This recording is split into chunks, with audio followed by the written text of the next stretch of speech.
Yeah, baby, look at that. We've built some pretty manly stuff on the show, but today John and I are showing our softer side. You're almost like Martha Stewart. We're going to show you how to make a set of table lamps and how you can dress them up to fit your style. We're making our lamps retro cool to shed some electric candlelight on the Outpost, one of the hippest sandwich joints in town. This is Jimmy. He's a master carpenter. This is his brother John. He's, well...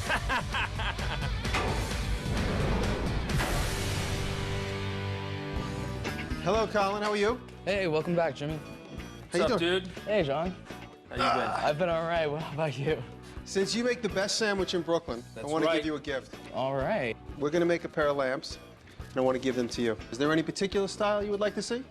Something probably comparative to what we have here, something a little retro, maybe something like Funky. that. Funky, definitely. Yeah, there's a lot of earth tones in here. I see some orange and some brick tones. Yeah. We're gonna make some lamps that, that fit the beatnik feel of here. All right. All right? Okay. But I have something to ask you. Can you name a sandwich after me? Well, it all depends on if you pay your tab. Let's go. Today we're going to build a pair of retro-looking lamps. We're going to use wood, plaster of Paris, and a simple wiring kit available at almost any hardware store.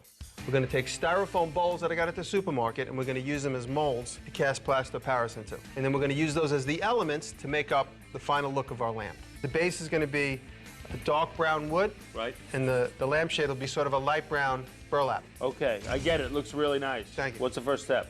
We're going to make the discs that are going to make up the body of the lamp and the decoration of it. Gotcha. So like I said in the drawing, I'm going to use these as molds to make up the elements that are going to make up the design of our lamp. Do I need to change my outfit or anything? Put on your art smock. Who was our art teacher in elementary school? Mrs. McNichols. Last room on the right. It smelled like paste. Right. Did she inspire you? I remember her because she was like a genuine artist. She used to draw like from the shoulder, I remember. It wasn't until I got to art school that I realized you should draw from the shoulder.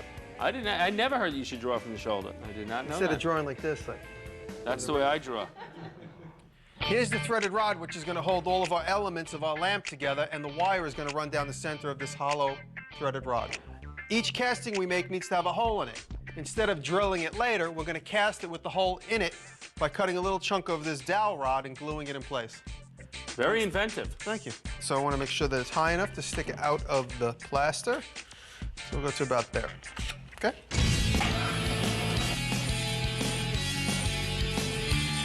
The reason I'm spinning the dowel rod into the blade is so I end up with a straight cut.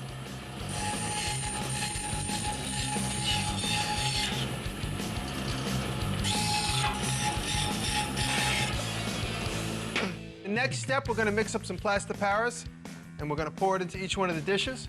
All right? Could you do me a favor and get me some water? Yeah, you got it. John DiResta getting the tough assignment here in the bathroom at the Hammered Shop.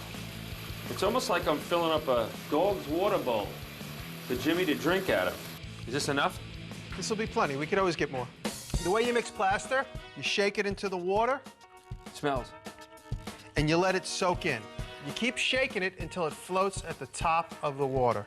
There's enough plaster now in the water that it's dense enough to support what's floating on top. I don't even know how much water to put in when I make rice, homemade rice. Right. My rice is always crunchy. Is that bad? Now with my hand, I'm mixing it up, and I'm crushing the little bumps and the lumps that are in there. It'll harden probably in about 25, 30 minutes. And before it cures to a super, super hard finish, we'll pull out the peg. I'll pour them right here, and you keep interchanging them, all right? Okay.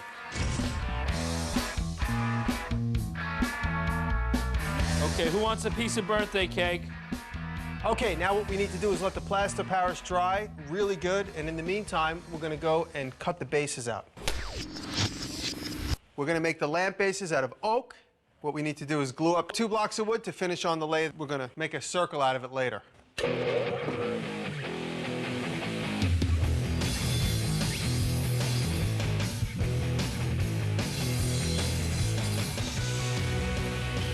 All right, I have a quick tip, a John tip. I always make sure my glue bottles are filled to the very top before we start every project, right? Wait, who makes sure? You or Chris? Chris filled it, but I took credit for it. Go fill my seltzer. I'm gluing the grain perpendicular to one another, just for added strength. Gotcha. Later, we're going to spin it on the lathe and make it a perfect disc.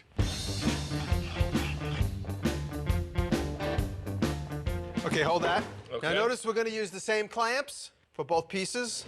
We're just not going to put glue between them.